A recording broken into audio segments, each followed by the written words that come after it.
Convergence or transcendence, where you're going from these old methodologies and tools and methods and ideas, and you're creating them into being more meaningful and new ideas in technology. And so I'm excited about today's topic. My name is Erica T. Johnson. I am an engineering leader, an award-winning engineering leader in the oil and gas industry, as well as the CEO and founder of High Pursuit LLC, which we are an executive leadership development company. And what I'm most passionate about is helping high-achieving women elevate their visibility as well as their profitability in the workplace. I am from the U.S. Thank you. From Texas is actually where I live, and I have a couple other folks here from the U.S. as well. Hawaii in the house, as well as Atlanta. And why this particular topic around creativity and inclusion is important to me is because I get to see it from two different perspectives, okay? I get to see creativity and inclusion from the perspective of being a corporate leader, but also from the perspective of being an entrepreneur. So let me just kind of talk about just some of my experience in particular in being a corporate leader and focusing on that particular subject of creativity as well as inclusion. So as an engineering leader, I get to lead global teams. I've led a global team virtually, as well as I get to lead multi-generational teams. And so the dynamics between the two can be very interesting as well as challenging. So let's just focus for a second on being an engineering leader to a global team, right? So I had this assignment where I was responsible for developing a new technology where we actually would house mechanical integrity data for the oil and gas industry for the company that I work for. Now, what was interesting about this particular assignment is that I had to, on this particular team, I had 5 different sites in the U.S., I had 3 sites in Canada, I had a site in Europe as well as a site in Singapore. And what I was responsible for was bringing everybody together to have this convergence of ideas and what everyone thought should go into this particular technology and how it should be programmed and what should the outputs look like and what are the specific rules and limitations should this technology have. And so what was important for me to do in that particular moment to make sure that that creativity and that inclusion was flowing was to just create the platform for them, right? Create the platform that gave them that opportunity to come and to just download their ideas, right? To share what was important to them at their sites. It was interesting, although everyone worked for the same company, everybody did things differently, right? And because there were different countries that were involved, there were different laws that, individuals had and different ways of doing things. And so I had to build that platform that allowed those individuals to come in and to share their ideas. Did everybody's idea necessarily get included? No. Unfortunately, it didn't, right? There were some things that, individual sites were saying, look, or one individual site, look, we really need this. The other sites didn't see the value in that, right? So in those particular moments, I had to really employ negotiation skills to really help drive, consensus. So it's very important when you are trying to employ and to just cause individuals in your organization to be creative and as well as to feel inclusive is you have to create that platform for them to bring their ideas, right, to have their say where they feel like they are heard and as well as included. Now, the other spectrum of that is running a multi-generational team. And I can say this was interesting because I had some individuals on the team that were, in their 50s, right? They were very near retirement. Some that were in their mid-30s. I even had one young lady who was like 22, 21 years old.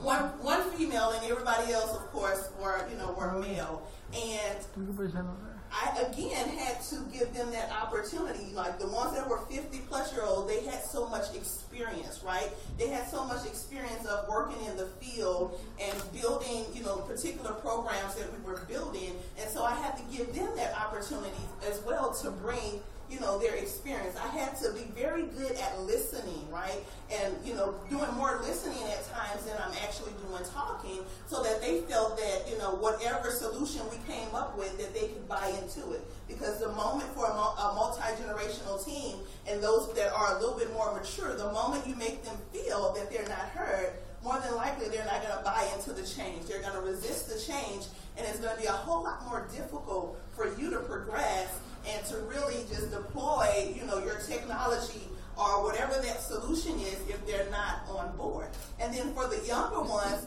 they would come with the very, fresh ideas. Some of the things were just totally out of the box, totally left field, but also creating that environment for them to feel totally comfortable with bringing their ideas forward. Now, when I look at it from a different lens, so no longer as the corporate leader, but as an entrepreneur, right? I said earlier that my company, High Pursuit LLC, we're an executive leadership consultancy company.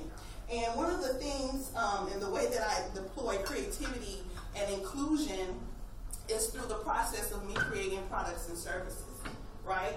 Very simple. Basically, I allow, my audience, the individuals that I am touching, high-achieving women, to really share with me what their needs are. Share with me what their pain points are. Share with me where their struggle is, right? And I listen, right? I throw the questions out there. I put out a survey. I, ask the question, and I patiently wait, and I listen, and I listen for the feedback, right? And they're giving me all of the ideas, with them just telling me what their struggle is, right? In terms of me creating a product as well as a service. So once I listen to it, then I began to figure out what's the best way to deliver it. What's the best way that they want to have their problem solved, right? For some, they would probably like a podcast, right? Where you're delivering, your content through podcasts. Some would like the personal one-on-one touch where we get to meet, face to face and have a conversation and really discuss what their challenges are and how do we actually move beyond their challenge, right? And then there's others who want to do everything, by video, right? So you need to also understand what's the best way to deliver. Again, they give you that feedback. They tell you exactly what they want. And then we create that for them. And once we create it for them, we deliver it and continue to deliver it and measure it and get feedback on it as well. So I've seen creativity and inclusion from both sides of the fence, from the corporate leadership side, as well as from the side of being an entrepreneur.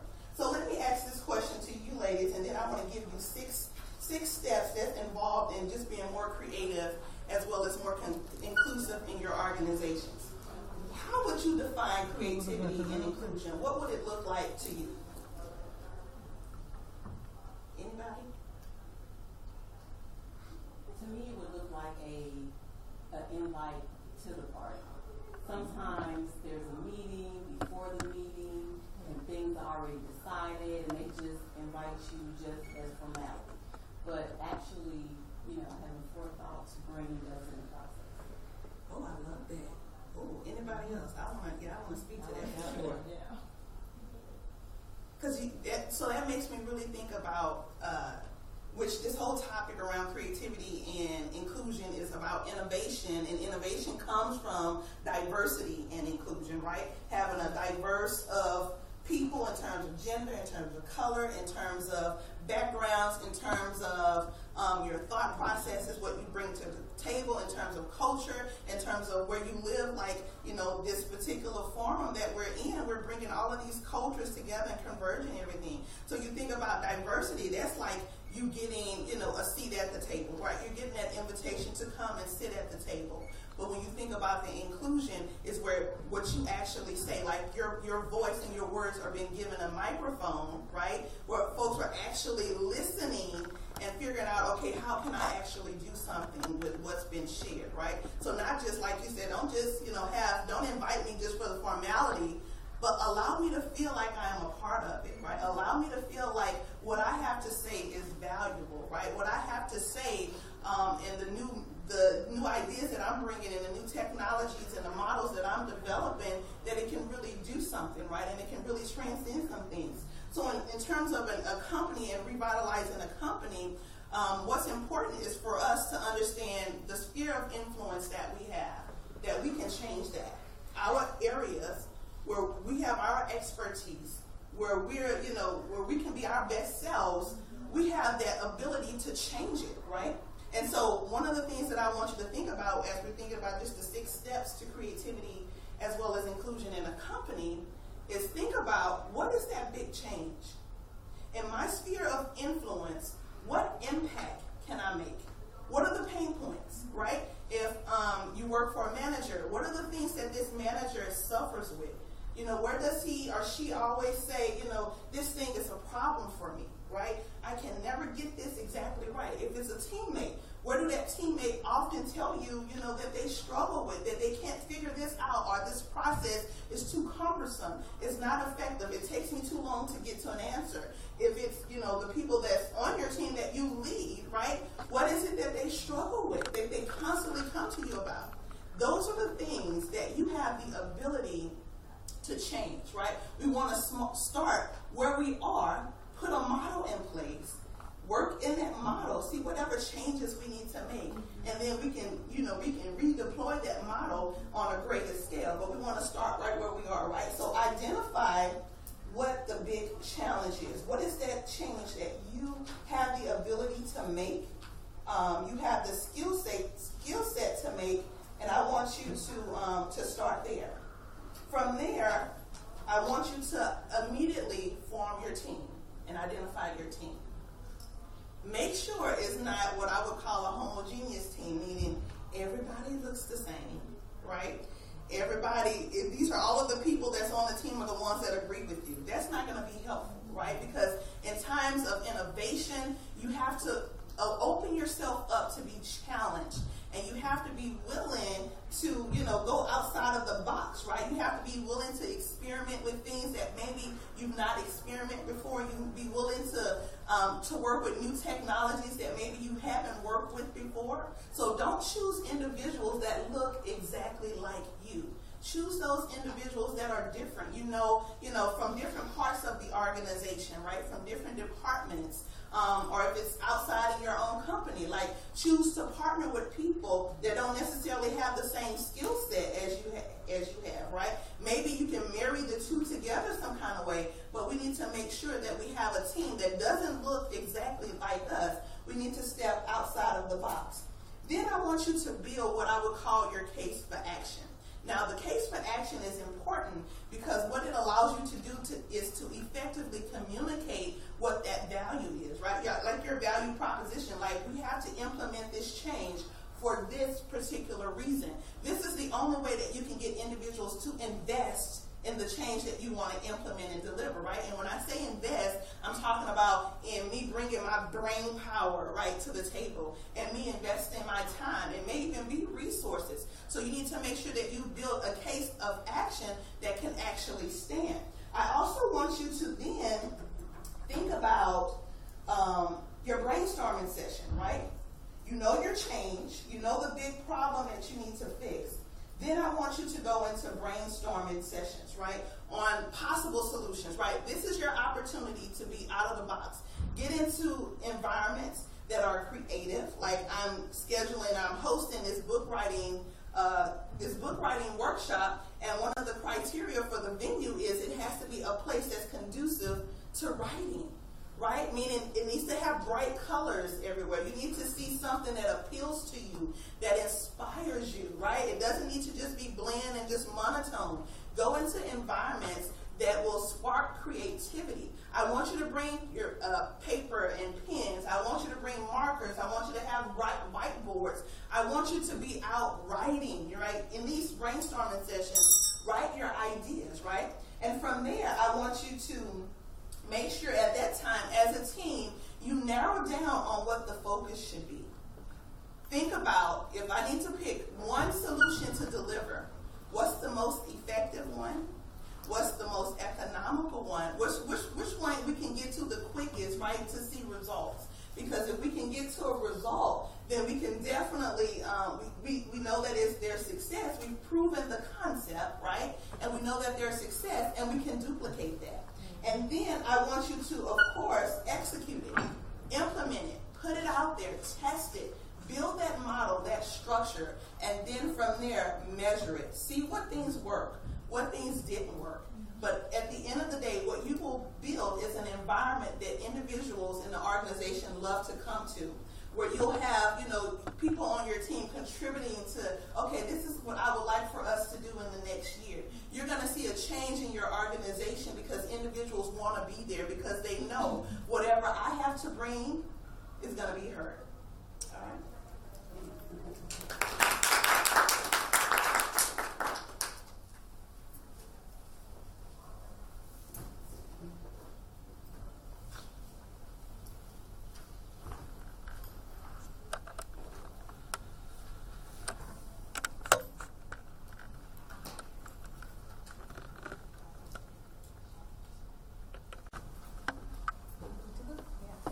So, a very wonderful evening to everyone present here. It's an absolute pleasure to be among such young leaders who have courageously chosen their own fields with a vision to have a development I should say, collective and inclusive development.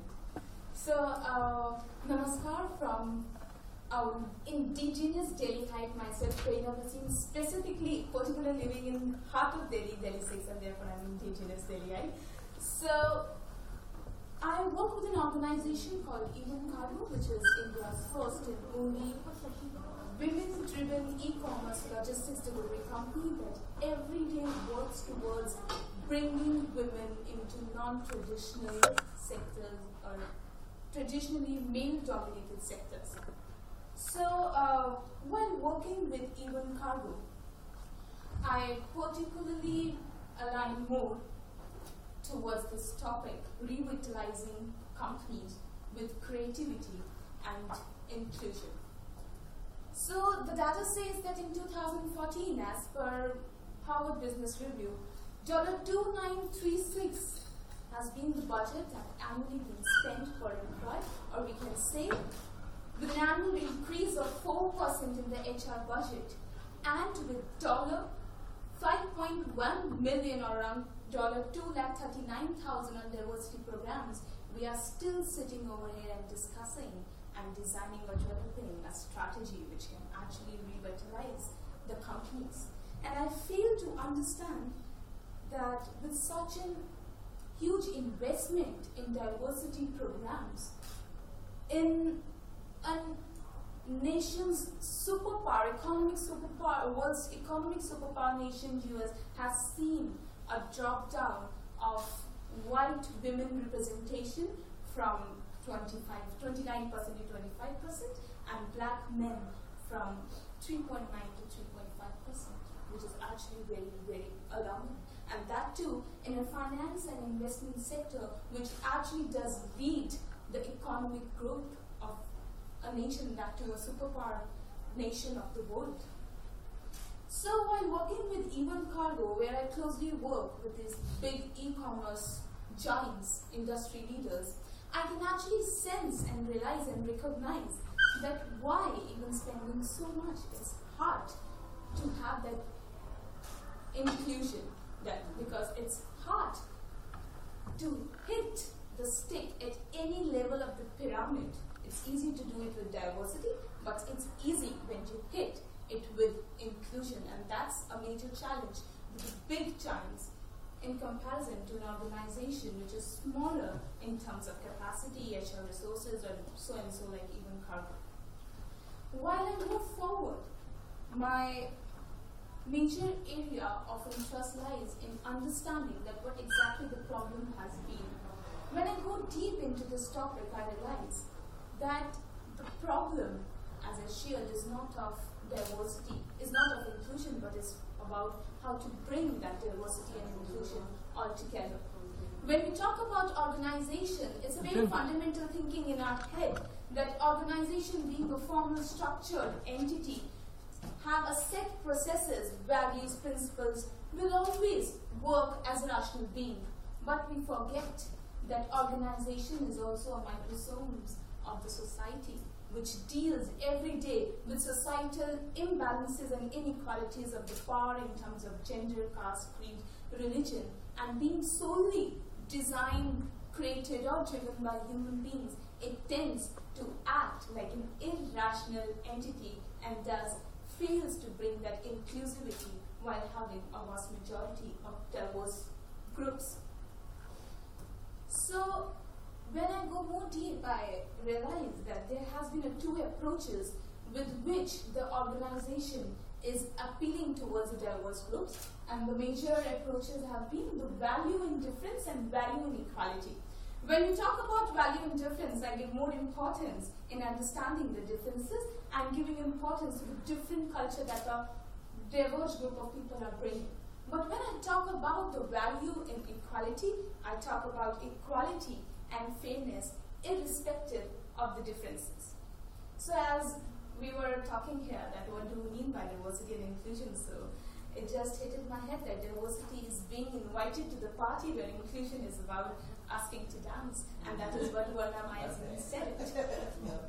So what exactly do we need right now? With value and equality approach, I just wish to have a different sort of leadership, a new form of leadership to approach this problem. And when I talk about that value and equality approach, and together with the new approach, new form of leadership, I come with the conclusion of having a transformational or transformative leadership which generates a new form of leader model, that is enterprise leader model. And when we talk about the transformational leadership, as a sociologist has said, James Weedon, when one or more person engages with others in such a way that the leaders and followers raise one another to a higher level of their motivation and morality, serving both women and men, poor and rich, powerful and powerless, it tends to bring that transformative leadership. On a broader perspective, as per my understanding of the same, I see transformative leadership which is more inclusive, which is participatory, which is horizontal, and is all about capitalizing on the ideas, distribution of power, and redistribution of the responsibilities is actually the transformative leadership, where we're every day fighting on social inequalities, which largely even Cargo is doing right now, challenging the gender norms, aiming for cooperation and not for the competition. Mutuality and the absence of discrimination in the role behavior should be visible, and it should promote emotionality and the values of relationship. So the transformative leadership is more all about having an inclusive growth towards the same vision. So even the data speaks volumes when we see the result of having a transformative leadership leading to enterprise leader model. We see that the 68% of the employees feel they are more innovative, 35% says they are more engaged, 21% are more adaptable to the change which we were talking about, that it's very difficult, it's more of the resistance is there when we talk about bringing a change or implementing a new policy. And today only I just want to share that in the morning I was here in a conference where we were talking about skilling in the non-traditional sector, where we're having female who is the part of even Cargo, female of another organization working as a chauffeur, and female who is working in a petrol pump, and another female who is India's first firefighter. So when we were talking about what were the challenges and how is it different, how it's to change, it actually brings a nice conclusion that when diversity happens, it actually leads to more customer satisfaction, which is mutually beneficial for both I, who's working for the organization, and the organization who has inducted me. So it leads to a mutual growth altogether. So the transformative leadership actually leads to enterprise leaders. I again focus on this point that when we work, we look out for the drives, we look out for the motivational drives in each and every employee. We tend to forget that some of the employees need autonomy and wants to act like the leaders and not just the pawns.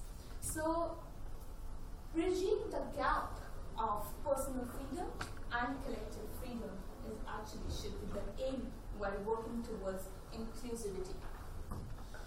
When we always talk about diversity and inclusivity, what we actually sometimes miss upon that we generally talk about gender, caste, religion, the background, the social communities they are coming from, but we always tend to forget the generational gap that exists in more or less all the organizations, being founded by a founder who is like 50 years old, inducting the new HR managers who are just 28 to 25, a recent graduate from Harvard or some of any of the social big educational institutions, we tend to forget that the generational gap that exists, which leads to major conflicts, and that are very significant even in our houses, that we tend to have a very trivial issue fights with our parents, but how is we can overlook them at the organizational level.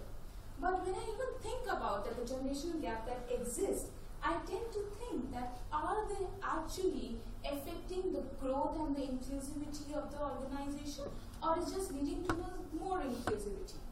What I can work with this generational gap is I can actually have a capacity building model where I can look at these trends, the different interests, the areas of interest, and the motivational drives of these different diverse age group people, and can actually allocate their strengths and the talents as per the policies or the programs which are designing. So designing a capacity building model can help them to transform these gaps into the assets for the organization. And the fascination of understanding that how these millennials' work styles and the behavior has actually led to its creation of $150 billion HR consultants, which is a big number. And the harsh truth of it that it was actually not required. When any of an employee of any age group or joins an organization, he or she tends to think upon the four very basic questions which I have mentioned over there. Is this organization a winning organization? Can I maximize my performance on this job role? Are people over here treated well interpersonally or economically? Is the work itself fulfilling and enjoyable? And any of the organizations which have that inclusive work environment will always produce an answer yes, and always win the war of diversity and inclusivity. So while we are just talking about this, the buzzword for today, inclusiveness, what do I actually mean when I talk about inclusiveness? When I talk about having an inclusivity in an organization, I think and imagine of an organization where I'm creating a space which is safe, which is transformational, which is respectful, and also where I'm giving an individual attention to each and every employee.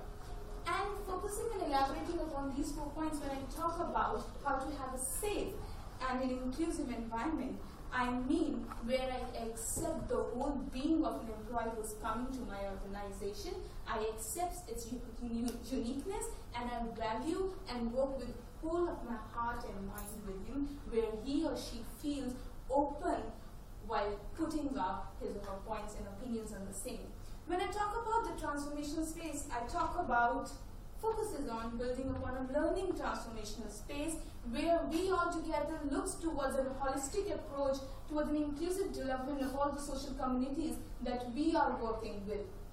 We are talking about where the inclusive conversation seems as an invitation and not just a prescription. We see it as a matter where I am more honest, I am valued, heard, and even I'm being respectful with the opinions and changes and differences that I have in my work style of the behavior. And when I talk about that, how can I bring that and create that space, I actually talk about having these 4 to 5 traits in my work environment. And basically, the HR leader of the organization, that he should be aware about the biases. The psychologist clearly says it, that no matter how conscious you are, but the subconsciously, the social inequality does exist in your head. So what is needed is to create a list of the blind spots, a potential blind spots, where I am very conscious about the unconscious biases that exactly rules my head, where I am being more responsive towards each and every employee, where I am giving a valuable feedback and just not being silent to whatever he or she is doing. When I talk about creating a shared identity, I mean where I becomes we. I just don't feel talking about having a group thinking, but actually creating think tanks and connecting them all together.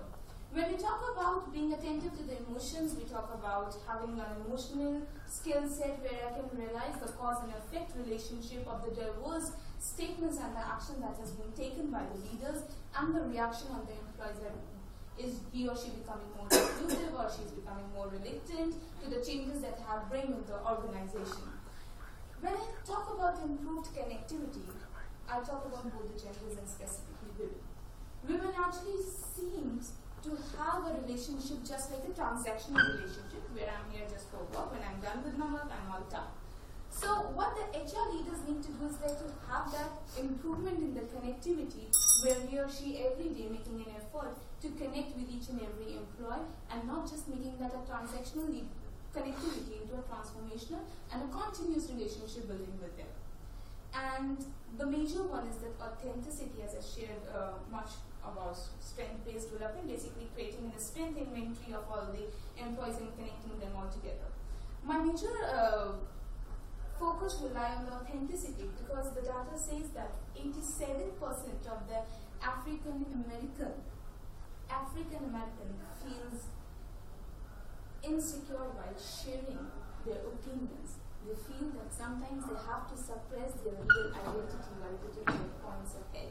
When I talk about women, the women see that sometimes they have to behave like men, because to become the leader of any of the project, leader means hero, and hero means male, and we just bring that gender discrimination once again. So you have to build such an organizational structure where I as an individual does not tend to leave or suppress my own identity. I'm being accepted as a whole being, where I'm being allowed to be what I am. So again, the data validates the inclusiveness, where we can see when the employees or the leaders with those at least minimum 3 traits feels welcoming. The employees, 87% of the employees feels welcoming, 87 feels expressive, feels free to express, valuable is 50%, and 74% feels that their ideas are being heard and recognized.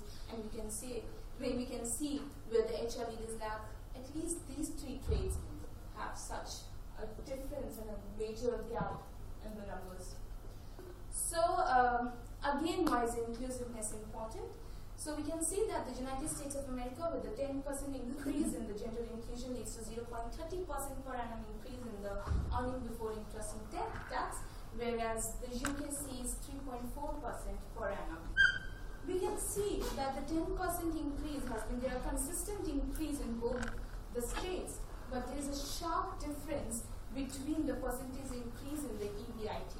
This brings my attention to a point that to what an extent inclusiveness is required. To what an extent? So the data says that in UK, that 10% gender inclusion is actually happening at a level where 22% of the executive board members are females, but that the same number lacks in United States of America. Sorry, I'll take much more time with it. So even the global analysis by the Credit Suisse reveals that one female board member yields higher returns on equity and higher net income growth than those who do not. There is much more, sorry, but there's a time constraint, so just skipping it. But actually, as Erika shared, that inclusion sometimes is a challenge.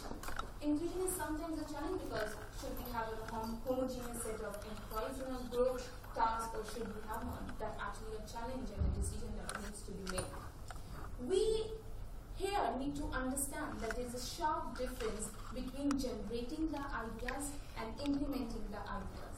When we talk about generating the ideas, we need a diverse group of people leads to a much larger original innovations. But when we talk about implementing the ideas, we need homogeneous set of people. Why so? Because it has been said that divergent thinking, openness to experience, and mind wandering are needed to produce a large number of the real innovation, original ideas. Unless it is followed by convergent thinking, expertise, and effective project management, it will never become an actual innovation and never leads to the implementation of the ideas. So to curate and implement the ideas, we need to have a homogeneous set of people, but actually to build that creativity which we are talking about, to have that innovation, we need to have a heterogeneous group of people where we can come together, give different perspectives to the thoughts that are coming too.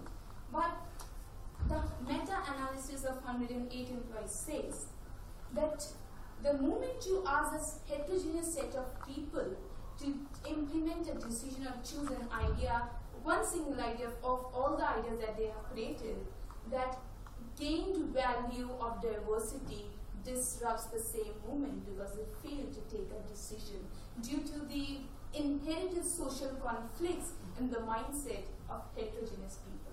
And therefore, we ended without having a good decision. And so, my major point was this over here, that we should have a homogeneous set of people when we are implementing the ideas, while generating we can have a heterogeneous set of people. So I would like to end my presentation with just some thought that enriching your employees pool with representative of different genders, races and nationality is the key boosting your company's joint intellectual potential. Thank you. So, who do you feel in the organization is truly responsible for inclusion? I feel the leader. The leader is actually responsible for the inclusion. So I share why, because I share my own experience. I work with can you clarify leader? Are you talking about the human resource leader? Who exactly? The leader of the organization. CEO. Yeah, the CEO, the leader of the organization. Okay. While working in Even Carl, it's an all-women organization, but the CEO of the organization is a male. And being a male, he never overtook us. He always makes us feel more inclusive. He always makes us feel that you should come up with your own idea, you have your own identity. So when the leader it doesn't mean that you are taking a back seat, but it's just making that you are allowing them, the other employees of your organization, to take the front lead. And when you take the front lead, you come up with new ideas, with that ownership of the work, with the autonomy, what I was talking about. And a leader can actually build more leaders. Why I say the leader of the organization ensures inclusiveness or diversity and inclusion, because a leader can have that vision of what the organization is working towards, and to inject the same vision in the other employees should be the responsibility of the leader of the organization. To build the more leaders and not just followers is the sole responsibility of the leader of the organization, or the one who has initiated that project. Yeah, so it sounds like basically you're saying that leader needs to model the behavior that, that's being expected of everyone else. Thank you.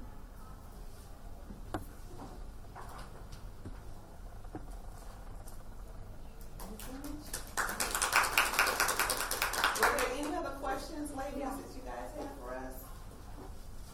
We had the short sessions, so it was only two of us. Now, why don't you all, do you want to take a picture together? Yeah. I'll ask a question.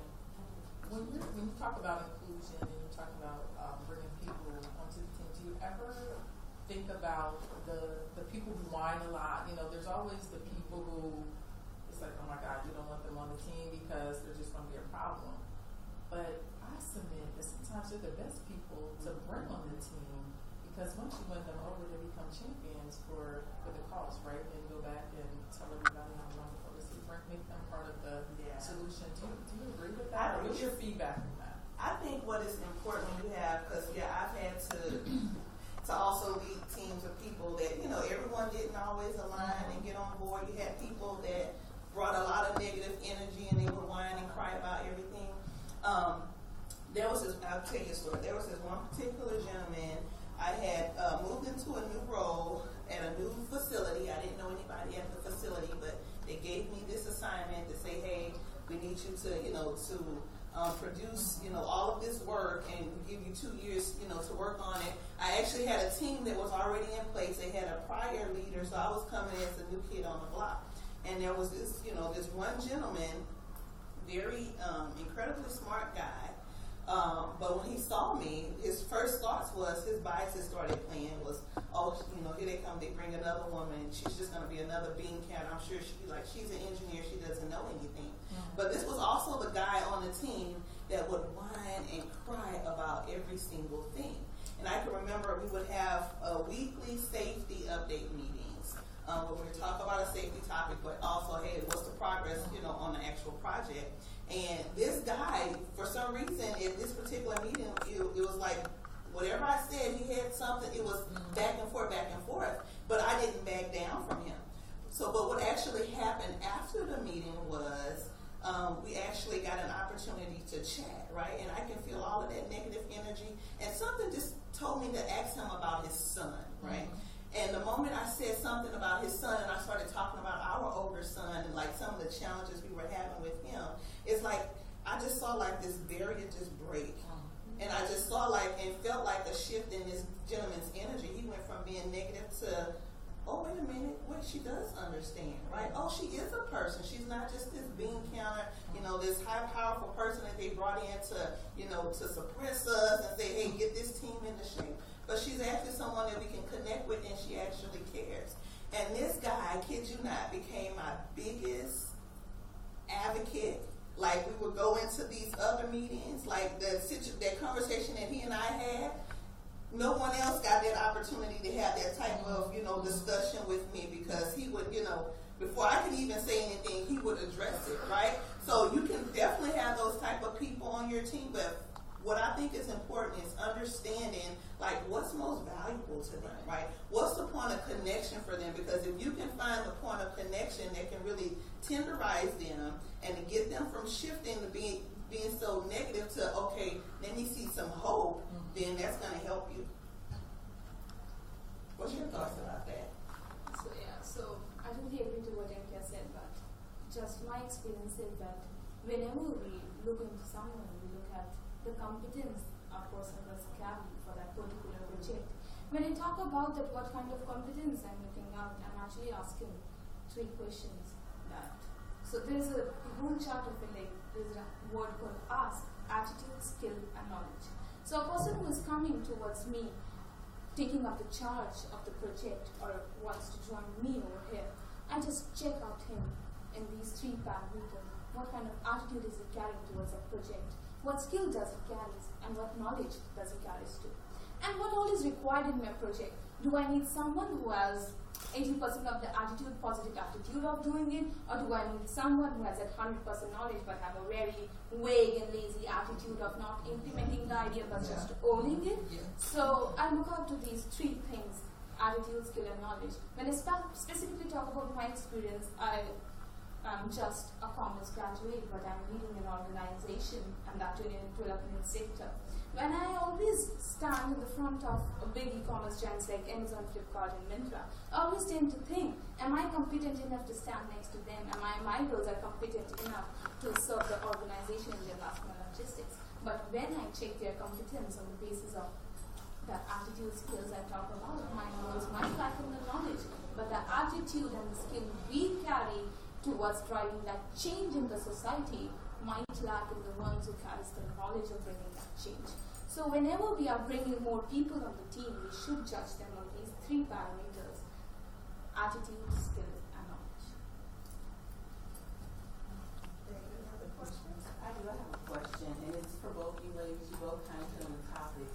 I'll ask the question first, and then I'll give you the reason why I'm asking. Okay. So how long does it take a culture or organization to kind of shift the change and become more inclusive and breed diversity? The reason why I'm asking is because I was actually an experiment with a group of us regarding the generational gap for an organization.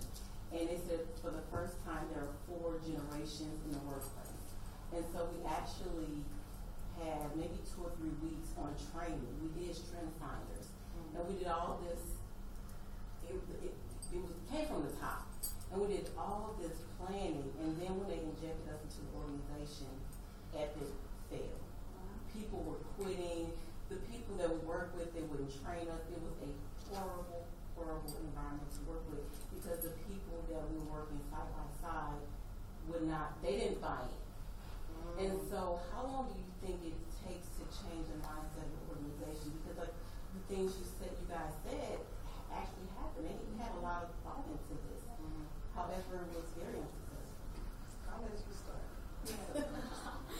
My thoughts on the same are like, as long as the leader takes the time to understand that cause and effect relationship, as long as I take the time to understand what actually is disturbing my employees, and then strategizing accordingly is actually the gestation period I need, or the time I need to bring that inclusivity and neutralizing the negativity that is coming in and not allowing my employees to work.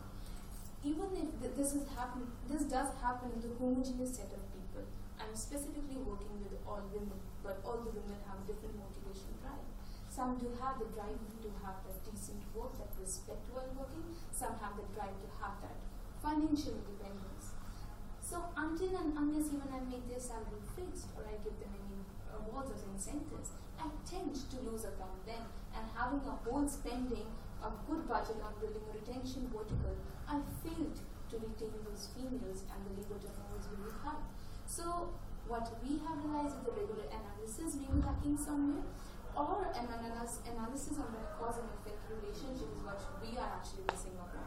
So as long as the leader take the time to understand and to realize that there's some disturbances going on, the longer that period will be, the longer the change will take to happen.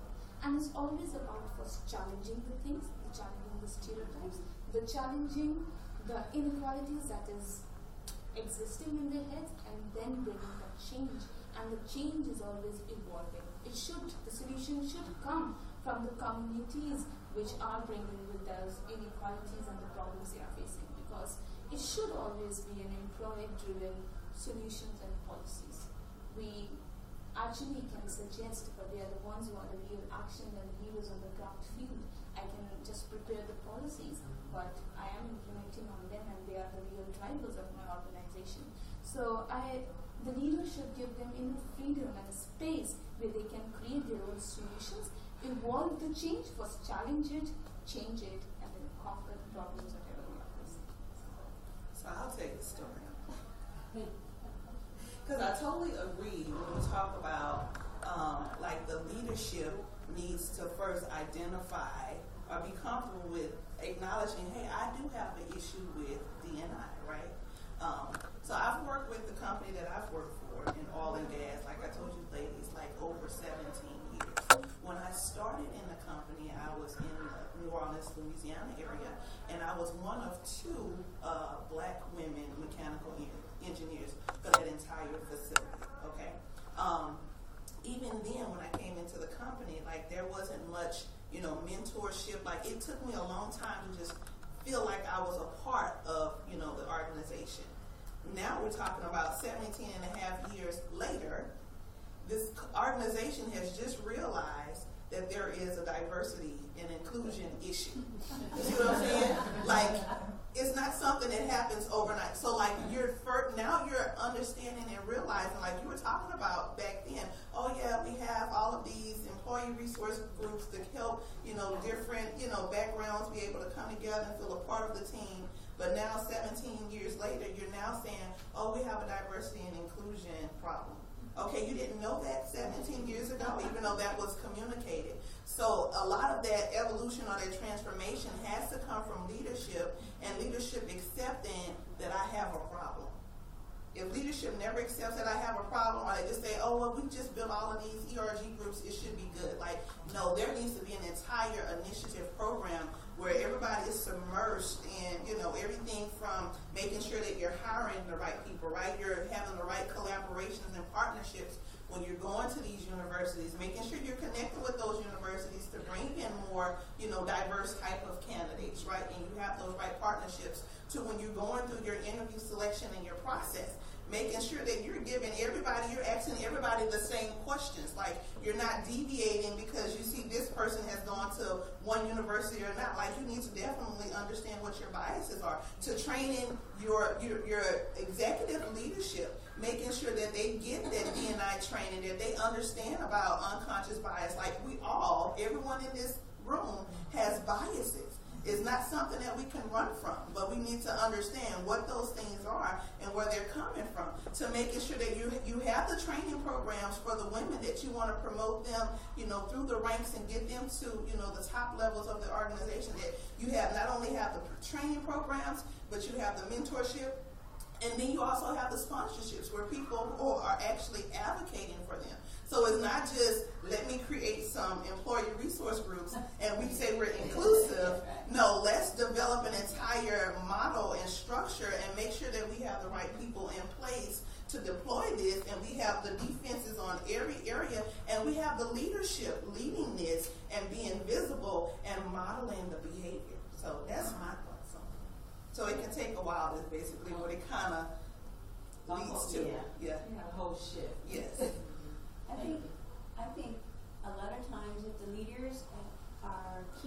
that, the quicker they address it, the easier it's going to be. You know, and that collaboration is key with the leadership. Because if they don't have it, you will always have conflict. That's exactly. Absolutely. And you have to have that accountability portion too, right? Like, it's not just okay for the CEO to say, hey, we're going to be all of a sudden this inclusive work environment. But like, okay, you've given that order to, you know, your leaders, right? Like, how do you hold them accountable? Are you asking them questions about, you know, how many people did you help do X, Y, Z? Like, are you making it a conscious effort to make sure that we're implementing what we say we're going to do, right? Because you can very well communicate and somebody just not do anything. And if you're not checking and holding them accountable, you know, you just roll out the program and walk away. And like you say, epic failure. And that's what happens. So I do know that as we all exited that organization, the directors and the GMs were being on their development because they couldn't retain us. Exactly. Exactly. And that's what needs to happen.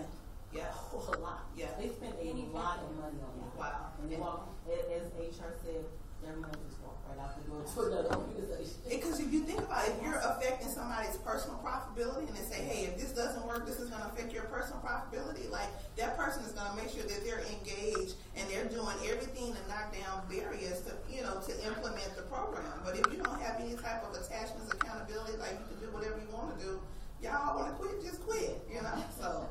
Did they have a change management plan in place? The first company, no. The second company, yes. And this person resigned as well. The change management group. That's how difficult. It's an indication they had other problems. And that's why, that's the question of how long, because I stayed there 5 years. Wow. And the change management person, the other company, she had been there a long time, maybe 9 years. And the culture still had not shifted enough to have a significant impact. It's exhausting after a while. And it's not a one pony show, right? Like you need it needs to be a team of people. You're talking about the same thing over and over year after year. Do you stay and fight, or do you